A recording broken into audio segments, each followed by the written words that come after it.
اچھا سومرو صاحب، آپ کیا سمجھتے ہیں بے نظیر بھٹو جو تھیں ان کے قتل میں آپ کیا سمجھتے ہیں کس کا ہاتھ ہو سکتا ہے؟ یہ تو مشکل بات ہے اس کا جواب دینا. بات یہ ہے کہ بے نظیر محترمہ تو نہیں کہوں گا، وہ میری بچی تھی. وہ اس دفعہ جب واپس آئی وہ بہت بیلنس ہو کے واپس آئی. وہ جو باتیں کرتی تھی وہ ذہن کی باتیں. پہلے she was not that mature. This time she returned as a very mature person. تھوڑا کوئی ایگزامپل دیں گے کس طریقے سے آپ نے یہ جج کیا؟ دیکھیں نا، ایز اے اسپیکر ان کے سیٹ اور بے نظیر صاحبہ کی سیٹ اور نواز شریف صاحب کے سیٹ میں اتنا فاصلہ تھا جتنا آپ اور میرے کرسی میں ہے. دونوں ایک دوسرے کو سلام کرنے کے لیے تیار نہیں تھے. میں نے بڑی کوشش کی، میں ناکامیاب رہا. لیکن جب وہاں رہی تو ان دونوں they came as one party. This showed an act of maturity to go forward in the direction that was beneficial not only to them, to the country. Judiciary کا بھی جو چل رہا ہے رول پاکستان کے لیے، اور آج جیسے آج کی بھی خبر تھی کہ خفیہ ایجنسیوں والوں نے بلکہ رپورٹ دی ہے کہ کچھ قیدی ان کے پاس ہیں جن کے بارے میں کہا گیا تھا کہ وہ لاپتہ ہیں. تو یہ ساری جو سچویشن ہے اس کو آپ کیسا پازیٹیو دیکھتے ہیں؟ حضور بات سمجھنا، آج کل ہم بات کر رہے ہیں ڈیموکریسی کی. یہ ڈیموکریسی تو پچھلے 100-150 سال سے آئی ہے. دنیا پہلے بھی چلتی، تب ڈیموکریسی نہیں تھی، تو بادشاہت تھی. بالکل. بادشاہ دور کیوں جاتے ہو؟ ابھی بھی دیکھو جو پاکستان رہ گیا ہے، سندھ بادشاہت تھی تالپوروں کی، پنجاب بادشاہت تھی رنجیت سنگھ کی، باقی کابل اور افغانستان اور بلوچستان وہ سرداروں اور ملکوں کے حوالے تھا. ہر ایک کا علاقہ محدود تھا. تو ڈیموکریسی کا مطلب یہ ہے رول آف لا. کون دے سکتا ہے آپ کو رول آف لا؟ دو ایجنسیز، ایک ڈیموکریسی، دوسرا جوڈیشری. ڈیموکریسی بھی دو قسم کی ہوتی ہیں. ایک ہوتی ہے آرمی ڈیموکریسی، جن کا ذمہ داری محدود ہے کہ یہ آپ کے ادارے ہیں، نہ غیر آدمی آئے نہ غیر آدمی جائے یہاں سے. صحیح. اور دوسرا ہے ایڈمنسٹریٹو. ایڈمنسٹریٹو میں علیحدہ علیحدہ چیزیں ہیں. ایک ایڈمنسٹریشن ہے، ایک انجینئرنگ ہے، ایک میڈیکل ہے، ایک ٹیکنیشینز ہیں، سائنٹسٹ ہیں. ہر ایک کا محدود ہے، ہر ایک کا ادارہ محدود ہے. اب آج کل کے دور میں یہ ہے کہ جو ڈاکٹر ہے آپ اس کو انجینئر کر کے لگاتے ہیں، جو انجینئر ہے اس کو آپ جج کر کے لگاتے ہیں. یہ چیزیں ہیں جنہوں نے سارے ملک کی انتظامیہ کو خراب کر دی ہے. اچھا سومرو صاحب، جو بڑے بڑے لینڈ لارڈز ہیں، چاہے وہ چودھری ہوں یا اور بھی جس طرح خان ہوں بڑے یا دوسرے علاقوں کے، تو ان کے بعد ان کو یہ بلیم کیا جاتا ہے کہ وہ ان کے جو انڈر جو لوگ ہیں ان کو زیادہ تعلیم نہیں دیتے تاکہ وہ ان کے ہاتھ سے باہر نہ نکل جائیں. اس کے بارے میں آپ کیا کہیں گے؟ میں ڈیموکریسی کی بات کر رہا تھا. اب جوڈیشری کو طاقت میں لانا والا بھی عوام تھا نا جی. اور بیوروکریسی میں نے جیسے گزارش کی، ایک ہے آرمی بیوروکریسی، ان کے جو رسپانسبلٹی ہیں محدود ہیں کہ یہ آئے. دوسرا ہے سول بیوروکریسی. اب سول بیوروکریسی کو ہم کنٹرول ہی نہیں ہوئے، ہٹا دیا ہے. جب تک ہم ملک کو چاہتے ہیں، آپ نے یہ سوال کیا تھا کون سا لیڈر ہے، میں لیڈرشپ میں بلیو ہی نہیں کرتا.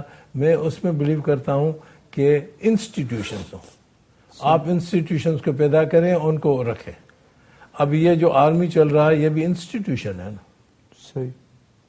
ان میں کوئی لیڈرشپ تو نہیں ہے. انسٹیٹیوشن بنائے، وہی ملک چلا سکتی ہے. کوئی لیڈر آئے گا تو جائے گا ہی نا جب تک وہ مرا نہیں ہے یا مارا نہیں گیا. صحیح. اچھا سومرو صاحب، ابھی پاکستان کی مغربی سرحد پر ڈرون حملے ہو رہے ہیں اور جو ساری صورتحال ہے اس سے عام آدمی جو ہے اگر کوئی بھی دو بندے بیٹھتے ہیں تو وہ فرسٹریٹڈ معلوم ہوتے ہیں. اور اگر سسٹم ایسے ہی چلتا رہا تو آپ آگے کیا دیکھتے ہیں اگلے 3-4-5 سال میں کیا ہونے والا ہے؟ سر آگے 3-4-5 سال کو آپ چھوڑیں. ابھی بھی آج کے اخبار میں نے دیکھا کہ یہ جو ڈرون اٹیک سے 300 سے زیادہ بچے مارے گئے ہیں. بچے تو کوئی اینٹی پرو ٹیررزم تو نہیں ہے نا. ہم کیوں اجازت دیتے ہیں غیر ملک کے ہوائی جہازوں کے کہ آ کے ہمارا آدمی مارے؟ اگر ان کے پاس اتنی طاقت اور پیسہ ہے تو جو ہماری باؤنڈری لائن ہے ادھر اپنی لگا دیں آرمی، نہ کوئی آئے نہ جائے. یہ تو ہمارے حکومت کی کمزوری ہے کہ غیر ملک کا جہاز آ کے ہمارے معصوم بچوں کو مارے اور بے گناہ آدمیوں کو مارے. اچھا سومرو صاحب، جتنا آپ نے دور پاکستان میں جتنے لیڈرز کے ساتھ آپ نے دیکھا، آپ نے کس کو سب سے زیادہ مخلص اور کمپیٹنٹ پایا اور کس کو اس کے برعکس پایا؟ میں نے جی قریب جو کام کیا ہے، میں سیاستدان شروع سے نہیں تھا، میں تو ایک سول سرونٹ تھا. اچھا. میں سول سرونٹ تھا. میرے والد پی این او کے موومنٹ میں تھے. میں اس وقت ڈپٹی ہائی کمشنر تھا لنڈن میں. اچھا. اور میں جب واپس آیا اور میرے والد کا یہی کہنا تھا کہ بھٹو صاحب، ضیاء اللہ کو یہی کہا کہ بھٹو صاحب کو پھانسی کی سزا نہ دو کیونکہ یہ پولیٹیکل بلنڈر ہوگا، پھر اس کو آپ ہضم نہیں کر سکیں گے. اب وہ ضیاء اللہ کا جو کتابوں میں پڑھتے ہیں، یہ وہ کہتا تھا بھئی قبر ایک آدمی دو ہیں، ایک کو جانا ہے، یا میں جاؤں یا وہ جائے، تو ان کو تو کرنا تھا. تو پھر انہوں نے وہ ایڈوائزری کاؤنسل جس میں میرے والد تھے منسٹر، وہ اس کو ہی ڈیزالو کر دیا. اچھا. پھر جب 80 میں بنایا، بھٹو صاحب کو جب دفن کیا گیا، وہ 79 تھا، صحیح. اپریل 79 جب دفن کیا گیا، تو وہ اس کے بعد حکومت نہیں تھی. پھر انہوں نے کیبنیٹ بنائی 80 میں، جب میر مرتضیٰ نے ہائی جیک کیا تھا پی آئی پلین کو. صحیح. اس کے بعد پھر انہوں نے میرے والد صاحب کو فون کی کہ حاجی صاحب، ان کو کہتے تھے کہ حاجی صاحب آپ بوڑھے ہو گئے اور کس کا نام دے دو. مجھے پتہ نہیں میرے والد نے میرا نام کیوں دے دیا. تو میں سیاست میں آیا تو 80 سے آیا ہوں، اور میں جو کہتا رہا ہوں آپ کو بھی کہ ہمیں انسٹیٹیوشن چاہیے، ہمیں انڈیویجول نہیں چاہیے، اور میں وہی کرتا رہا ہوں جو درست ہو. اچھا سومرو صاحب، میں ان دی اینڈ یہ چاہوں گا کہ آپ قوم کو کوئی میسج دیں. قوم کو یہی میسج دوں کہ اللہ نے اس پاکستان کو بہت نوازا ہے. کیسے؟